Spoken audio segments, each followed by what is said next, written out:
Bonjour à tous et tous, on m'appelle Steven et aujourd'hui décryptage un petit peu mitigé entre news positives et news négatives, puisque déjà c'est tombé hier soir, effectivement un film solo et potentiellement torturé autour de Hulk arriverait bientôt. Je vais vous partager toutes les infos notamment sur le tournage et mettre des débuts de théories, c'est ultra hypant. On fera un gros point sur Eternals car l'avant-première a eu lieu il y a 3 jours, on va pas spoiler, pas d'inquiétude, mais Marvel Studios ne semble vraiment pas content de certains aspects de cette avant-première et ont tenu à nous le faire savoir mine de rien. Et enfin je vais râler parce que oui, j'ai un petit coup de gueule concernant Deadpool 3 et ce qui se dit sur la toile à cause d'un simple post de l'acteur Ryan Reynolds. Bref, installez-vous confortablement mesdames et messieurs les dos, on va tout décrypter tout en sachant ne pas parler, c'est parti.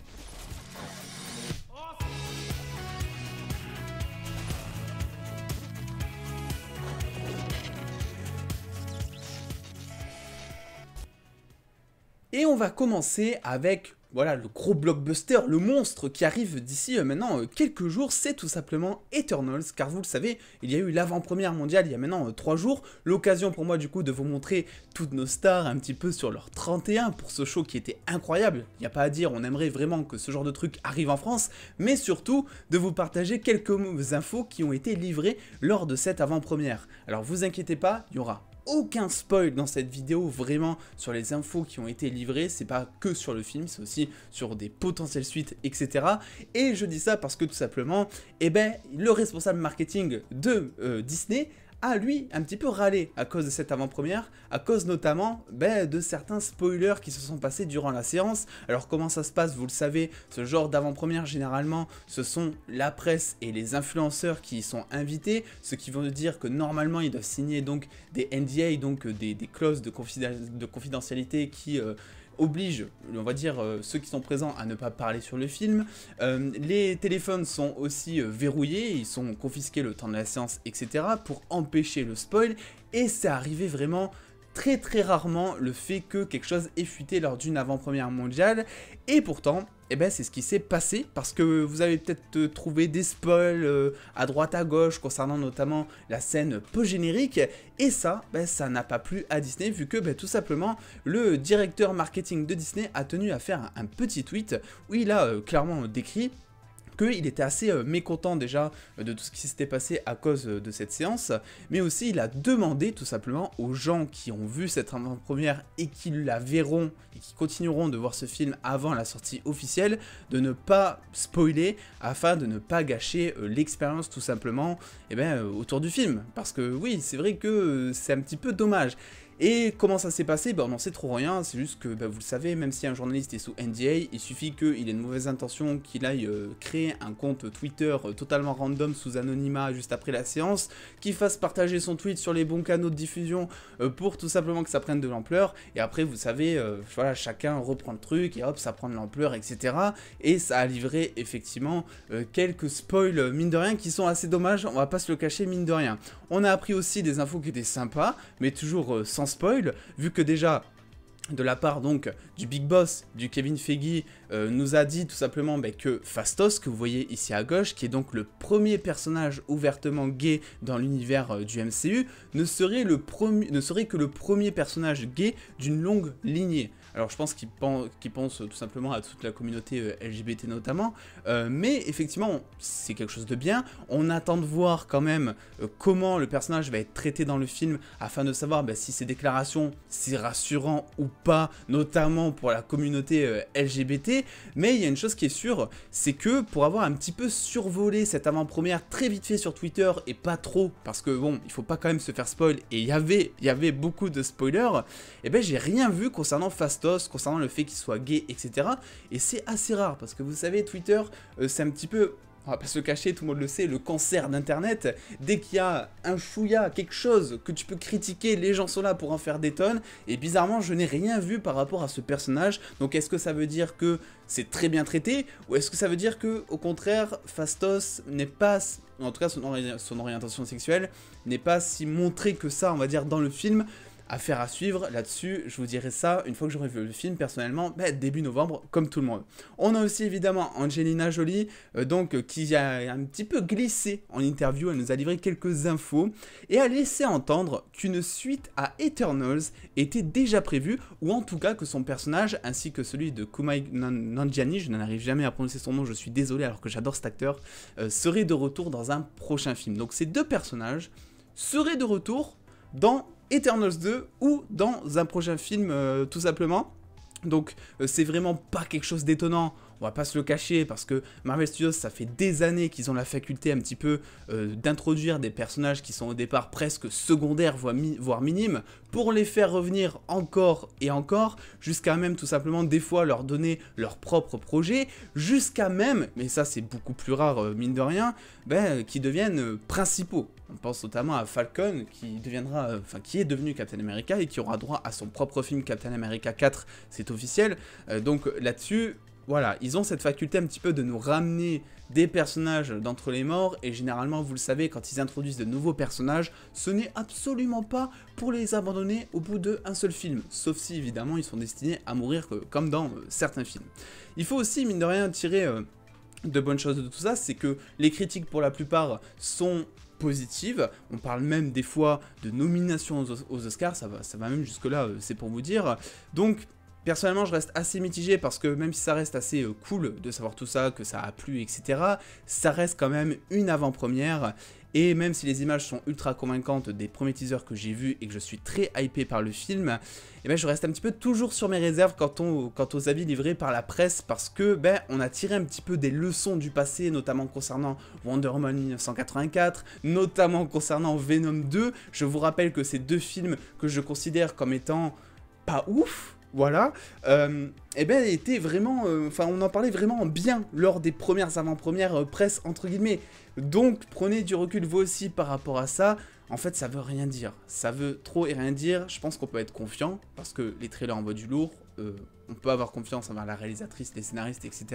vu ce qu'ils nous ont proposé par le passé notamment. Mais pour l'instant, un petit peu de pincette, un petit peu recul ne fera pas de mal.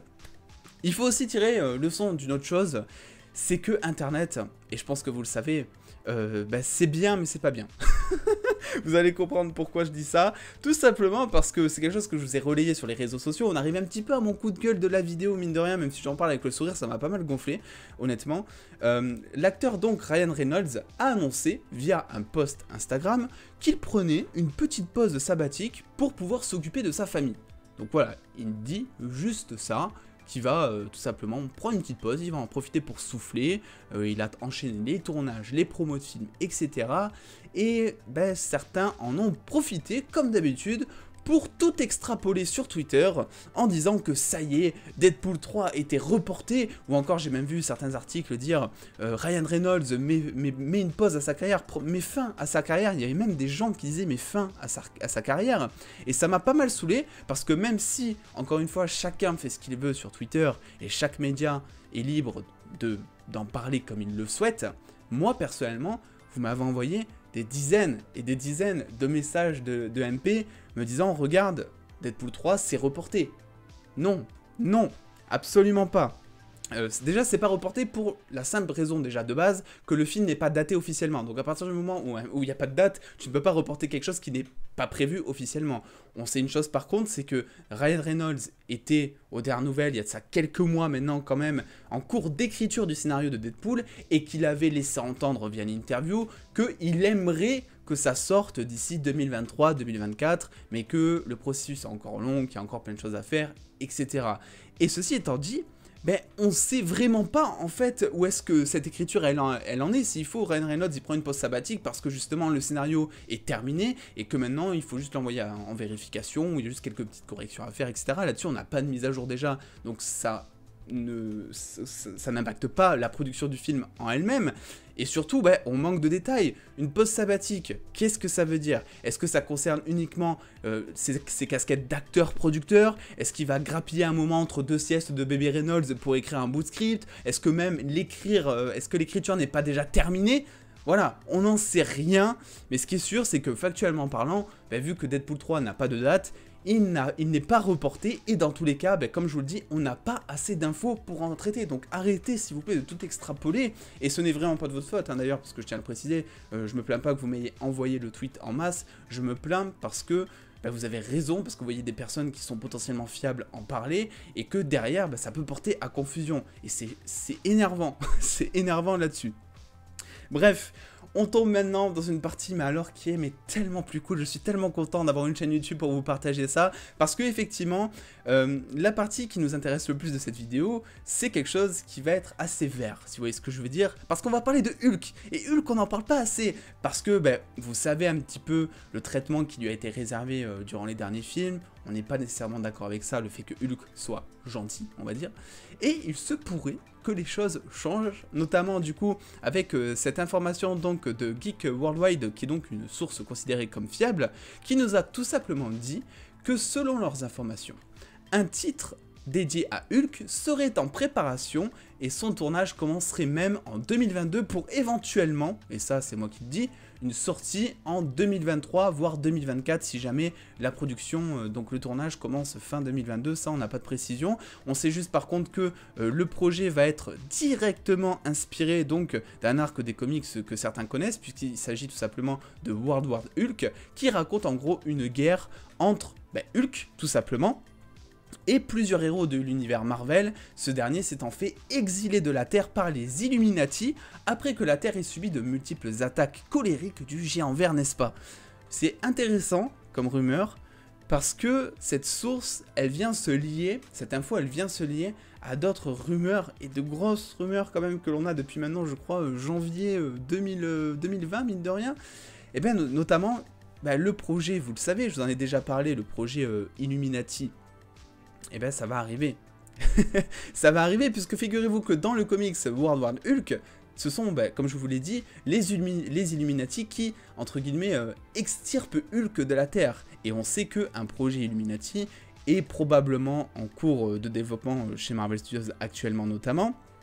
Et on sait aussi qu'il y aurait tout simplement une potentielle première apparition de cette équipe, de ces personnages qui sont donc censés, on va dire, protéger le multivers et les différentes réalités, déjà dans Doctor Strange 2. Donc si vous voulez, ça sent plutôt bon à mon avis là-dessus. On sait aussi que, selon encore une fois les grosses rumeurs, Charles Xavier serait présent du coup dans Doctor Strange 2, et devinez quoi, Charles Xavier ainsi que d'autres X-Men sont présents dans Doctor Strange 2, enfin Charles Xavier est présent dans Doctor Strange 2, et d'autres X-Men et Charles Xavier sont présents dans le comics World War Hulk justement. Donc tout ça, les Illuminati, Hulk, etc.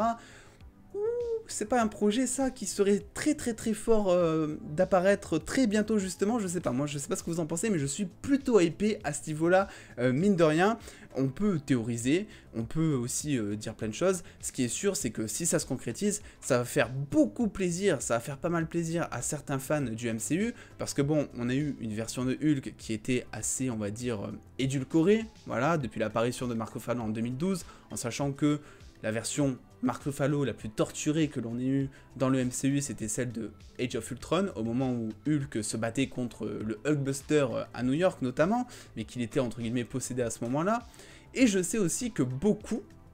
détestent la version d'Edward Norton, mais entre nous, c'est ça normalement le ton qu'on doit donner à Hulk. C'est ça l'esprit, et c'est cet esprit-là que l'on pourrait retrouver notamment, tout simplement, dans ce fameux film, cette fameuse adaptation de cet arc scénaristique, et je suis plutôt hypé parce que on pourrait voir finalement un Hulk, mais en colère, comme on ne l'a jamais vu. Alors évidemment, ça soulève des questions, évidemment, il y a peut-être des théories à se faire, notamment par rapport à la fin de Shang-Chi. On sait aussi que dans les comics, normalement, une fois que Hulk est extirpé de la Terre, il atterrit sur Sakaar, je crois, ou Sarkar, je sais jamais le nom de cette planète, donc la planète qu'il y a tout simplement dans Thor Ragnarok, ce qui fait que vu que ce film a déjà eu lieu, on ne sait pas vraiment comment ça peut se passer, mais ça va sûrement être adapté. Et j'ai toute confiance en ça, et je pense qu'il y aura des vidéos théoriques qui viendront parler de ça un petit peu sur la chaîne, parce que je trouve ça trop cool. Je trouve ça trop cool entre la scène post-générique de Shang-Chi, sans en dire trop si jamais vous n'avez pas encore vu Shang-Chi, et certains éléments qui gravitent autour, comme les Illuminati, Doctor Strange, Charles Xavier, etc. je pense qu'il y a certains liens à faire. Donc surtout, n'oubliez pas d'activer la cloche des notifications parce que c'est clair et net, cette semaine ou la semaine prochaine, je ne sais pas encore, on va parler de tout ça de manière posée, on va analyser mot par mot cette petite news qui pourrait être fort sympathique. N'oubliez pas de me rejoindre sur les réseaux sociaux aussi pour avoir beaucoup plus de news en exclusivité et en avance, à lâcher le petit pouce bleu si cette vidéo vous a plu. Et en attendant les dos, prenez soin de vous, faites-vous bien kiffer, des bisous les dos.